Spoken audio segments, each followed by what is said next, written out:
loss column. So that says a lot about the work we put in just to get to this position. But at the end of the day, we just have to take care of our own game and realize that the most important thing is just our own games and not to worry about what happens on the outside. I was just kind of asking just to stay on guard, in other words, like to avoid those types of – you're going to be favored in some of these games coming up, but to avoid those upsets. Yeah, I mean, it's definitely coming into Rutgers, a sellout crowd. We haven't had that where we travel and a crowd's being sold in a while. So that's pretty cool to see just because it's the work we put in to get there. So it's going to be fun to play down there, but we also realize this game has a lot of weight to Rutgers as well because they're searching for a big signature win for the resume. So, and we're trying to avoid any losses that we can towards the end of the season to anyone, just to keep completing our resume. So it holds as much weight on each side. Do the players on the team look at the standings more? Do some pay more attention to it to others? Do you guys talk? Tyler said he doesn't really consider it much. Do you maybe look at it more than Tyler does? I don't really look into it. I mean, obviously, it's hard not to notice because you want to get to the top, obviously, and you have to really know what's in front of you to get to the top.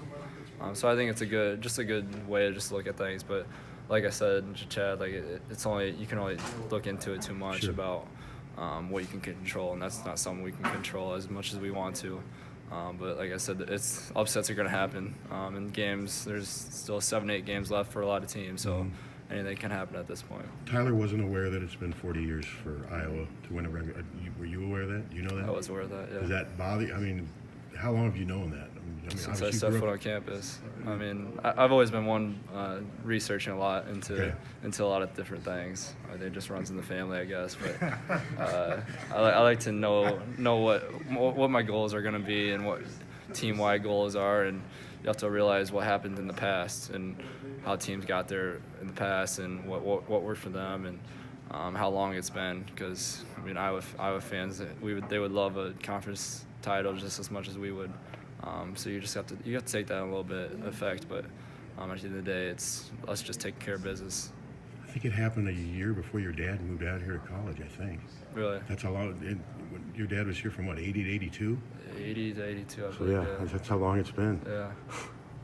Yeah, so it is crazy just to think about. I mean, my dad, I watched the journey for the first time they did on me a couple days ago. It's cool to see just the highlights from my dad and him playing, and it's weird to see even my dad in an Iowa jersey. Like, you even played Division I sports. Like, look at you right now. Like, it's crazy. I mean, he'd think it's funny, but but it's cool to see just the history of this school. And like you said, we're trying to make our own history here, and I think we have a really good shot of doing that. Did your dad have any connections to Iowa before he took Hayden Fry's opportunity?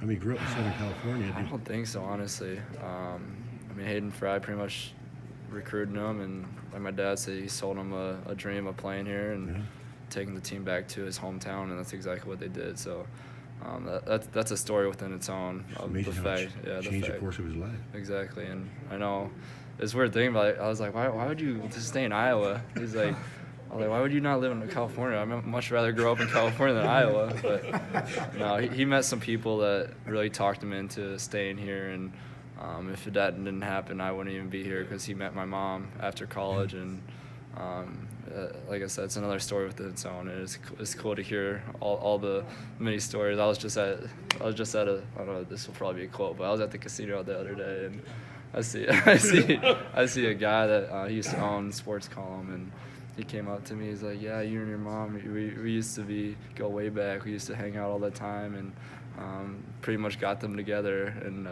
it's pretty cool just to walk around and kind of see those things. So I think Zach got as much airtime as you did on the journey.